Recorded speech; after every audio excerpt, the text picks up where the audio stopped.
Olá, pessoal!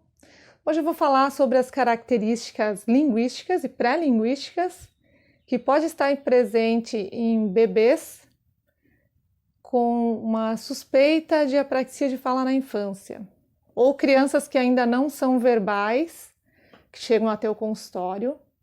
E é importante você perguntar para os pais durante a anamnese, que é a entrevista inicial, sobre essas questões. São dados preciosos que podem te ajudar a entender melhor esse diagnóstico de apraxia de fala da infância, ok? Então vamos lá. A primeira característica é, você vai perguntar para os pais como que era esse bebê quando ele era menor, antes de 1 ano de idade, tá? Pré-linguístico. Ele era um bebê mais quietinho? Bebês quietinhos são exceções. Eu tenho 2 filhos, os meus filhos eram muito barulhentos quando eram pequenos. Eles falam do jeito deles, eles fazem sons, né? Eles balbuciam. Então eles têm as sonorizações já, no 2º mês eles já começam a fazer ba, ba, ba, da, da. Eles gostam de se ouvir, eles produzem esses sons. E você vai vendo que é uma produção que vai se refinando, vai ficando cada vez melhor. Então, se era um bebê quietinho, opa, atenção. Outra característica são bebês que babam muito, babam excessivamente. Aquele que você coloca o babeiro já tem que trocar, tá? O bebê que tem, você vê assim que a posição da mandíbula dele é uma posição mais caída. E não é porque ele não respira pelo nariz, porque ele tem uma respiração oral. Não é por isso. Você vê que realmente ele tem dificuldade de controlar essa saliva dentro da boca dele. É uma característica importante também que tem que investigar.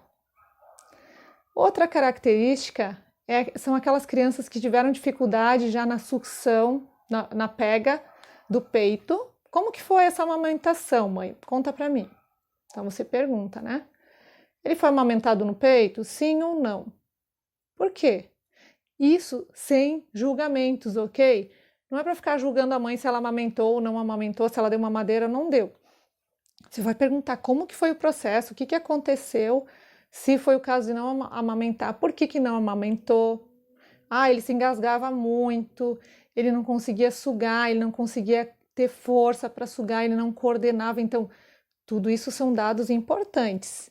Mais ainda se for uma criança que tenha junto alguma queixa de seletividade alimentar ou questões sensoriais. Então você tem que sempre perguntar sobre como que foi o processo de amamentação. E a mesma coisa vale para a introdução dos alimentos. Como que foi essa etapa da introdução? Tá? Ele tentava pegar os alimentos? Ele colocava na boca? Ele colocava a mão na boca? É uma criança que ficava com o alimento parado na boca ou ela tentava manipular? Informações riquíssimas. É uma criança que tentava pegar a colher, ela levava a colher na boca ou não? Eu tenho um menino que eu atendo que tem uma apraxia motora mais global e também tem uma apraxia de fala, e ele não conseguia se alimentar sozinho. Então ele não pegava a colher, alguém tinha que pegar e dar na boca dele. Mas não porque ele não queria pegar a colher, entendeu? É porque ele tinha uma dificuldade motora realmente de coordenar, né, fazer todo esse ato motor, de fazer todo esse planejamento. Então isso a TO foi trabalhando e foi melhorando. Mas é um menino que até hoje mesmo para pegar lápis, caneta, tesoura, tem muita dificuldade. Isso já está presente, a gente já pode investigar lá cedo quando é menorzinho. Outra questão, ele é uma criança que quando ele era menor, ele usava mordedores? Gostava de pegar mordedor, colocar na boca? O desenvolvimento típico, que a gente sabe, o que as crianças fazem? Elas colocam tudo na boca, elas pegam tudo. Meu filho pegava a chinela havaiana, era um perigo, a gente não podia deixar nada dentro de casa, perto dele, né? Aí a gente foi aprendendo que, ó, criança pequena, você não pode entrar com sapato sujo dentro de casa, porque quando eles começam a gatinhar, eles pegam tudo e colocam tudo na boca, o que enxergar. Então, esse é o mais usual. Outra questão é com relação a isso de gatinhar. Foi uma criança que gatinhou?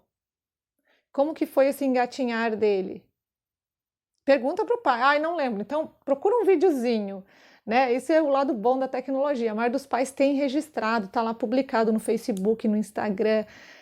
Tem algum vídeo do bebê quando ele começou a gatinhar, ele não gatinhava de frente, ele só gatinhava arrastado, ele gatinhava estranho, ele era meio descoordenado. Então, tudo isso são dados a mais que você vai ter, que são importantes para fechar o diagnóstico, mas também para levantar a suspeita, porque às vezes você não precisa fechar o diagnóstico. Se é uma criança que não tem fala, você não tem como fechar o diagnóstico de apraxia de fala na infância. Tem que ter amostra de fala.